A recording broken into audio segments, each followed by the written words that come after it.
feel what it's like to swim on top. And go backwards because it makes it fun. I can't twist him because he's too tall. But if they like spinning, spin them. All right. Okay.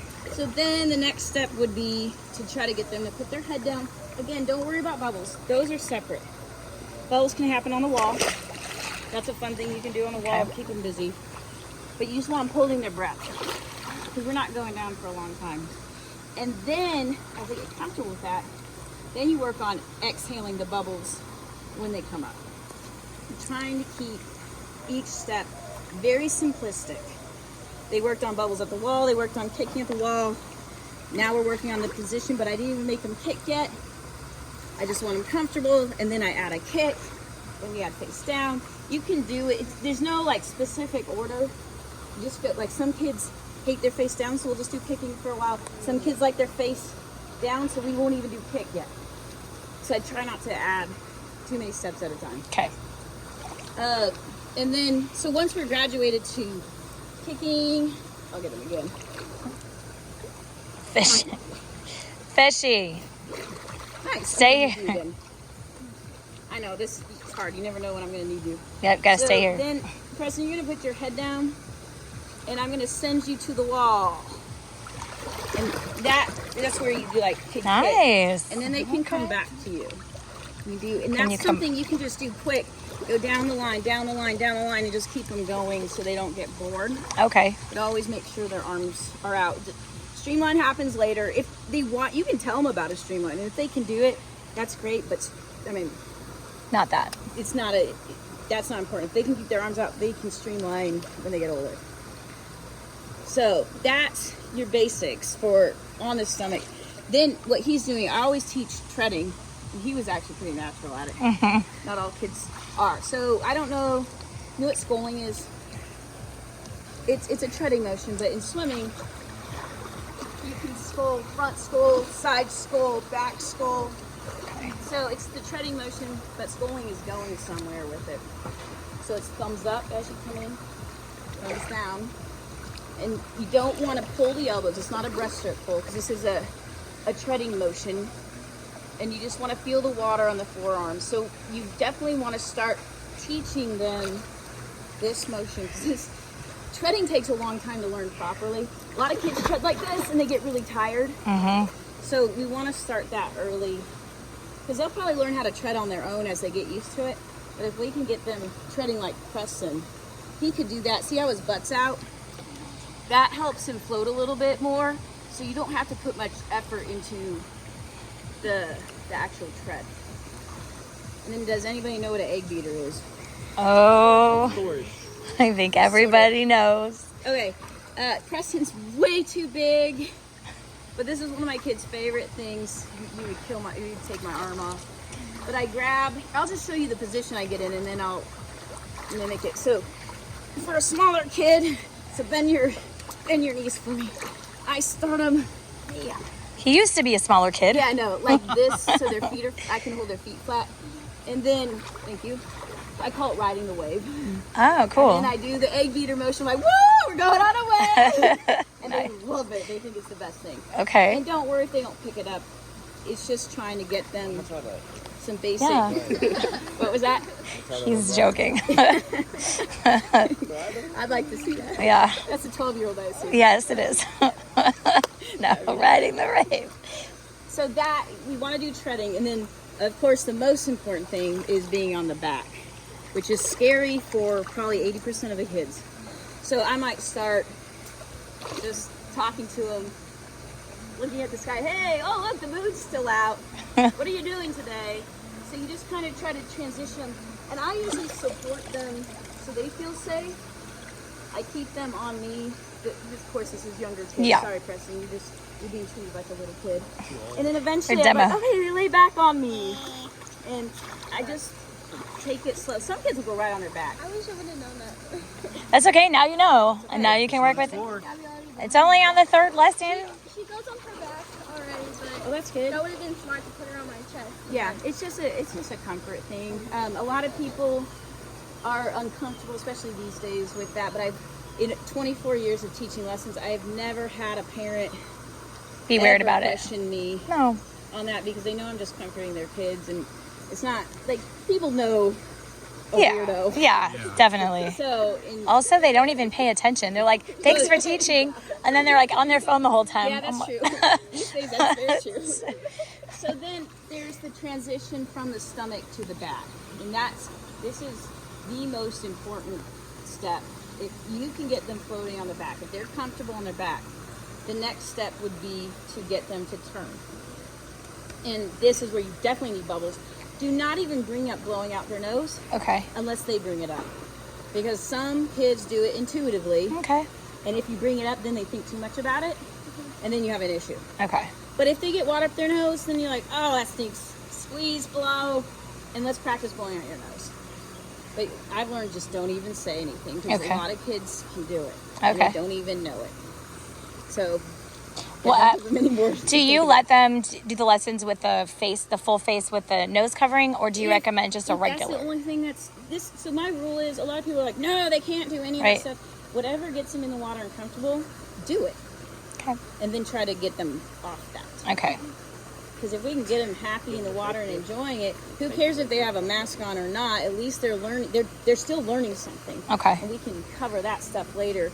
Because eventually, yeah, I make them jump in if I'm worried about them. There's some kids it's like whatever, they're good enough. Yeah. I'm not that worried, but I'll make them take their goggles. Some kids are like, I have to have my goggles. I'm like, nope. And I'll throw them in if I have to.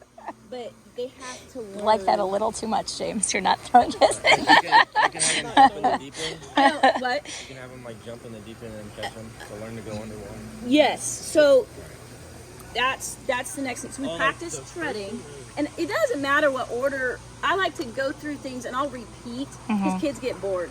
So we can go through these things. You could just be like jump from thing to thing. Again, reading your group. So you go where it's kind of like deep enough. This is good if you, unless you want good exercise, which sometimes I do. I make them tread and I catch them so I can like work out. Yeah. Okay. So you can mix in your workout. When you're Nice. busy, Yeah. you work it in. Yes. But round here is fine because you can touch, or you could go a little shallower. on You, my you have them jump in, and at first you just catch them, put them back, catch them. If they're already swimming a little bit, let them. You can toss them back, not lift, but you can glide them back. But then you eventually go under and come up and take them back. Because you want them going back towards the wall. You want their instinct to be go in, go back to the wall, go in, go back to the wall. And then eventually you just graduate when they're ready to trying to tread. So they have to get themselves up and get a breath and turn. So it's just a progression. You have to judge each kid, and you have to judge when it's time to push them. Sometimes I have to get out and I say, okay, you're jumping in. I don't care. Once I go a little deeper for this because I'm going in with them. 1, 2, 3, and I jump in with them. Because some kids don't want to do it. So you do what you have to do. And there's sometimes you just have to know when it's right to push them. And you can say, we're just going to do it once today. And after that, all easy stuff. I use that a lot for the really scared kids. Just one time. We're going to get it done with. One time today. And then you don't have to do it again. And then the next time you do more. And sooner than you expect, they're like, I want to jump in. So that's how you get them to start to tread. And then eventually, when they start getting, it depends how far you get in your class. Not all your classes are going to get here, but some of them are going to be ready to tread. You just kind of hold them out front and say, stay up. And some will, but some will sink. You want them to sink, let them sink, and let them try to get up. Give them a couple seconds and assure them before they go that you're going to be right there, and you can say, I usually say, I'm going to count to 2, and if you don't get up, I'm going to grab you. Okay. So I make everything very clear. I explain everything well. I make sure they feel safe. And that's the most important thing is communication. So that's like the basics of the learn to swim. Okay. So once they get that down, we start arms. And you can start arms, by the way, even sooner, just to mix your stuff up. Because like I said, you learn things in pieces. So if you want something different to do, you can I start with these arms because these, going over means more core. And it also means a lot more coordination and strength. So this is a very easy way So now we're gonna start arms and learning how to breathe while we swim. And So- how do you teach breathing? So we practice first here where we hold our breath, blow, breathe. And sometimes kids have a hard time with that, so I make them go 3 times. I just dunk them 3 times, make them breathe. And if they don't get a breath, they go back down. I give them enough time. I'm like, breathe! I try to give them that warning. But they'll go back down even if their mouth is open. This is after they're comfortable and they've already learned. Because they'll learn really quick. They're not going to swallow a bunch of water. They're not going to, Yeah. because They'll hold their breath. these are 4 and up. These aren't little kids. Little kids, yeah, I don't do that quite. But they learn really fast. Like, I've got to close my mouth and I've got to get that breath so it becomes instinctual. But you practice it a lot here, where their head straight down and they come up and breathe. And then you just have them kind of push off to the wall because you want them to have some thrust so they don't have to worry about that. Kick. So you say kick, pull, and I usually have to yell at them, blow, breathe, blow, breathe, because they forget. Because some of them start to panic in the beginning, and a lot of times what will happen is they will get their head up, but they will not blow and they will not breathe. So grab them after that and say, great job, you got your head up. And then you just keep going. They'll get it. It's a lot to process. They got to process pushing off.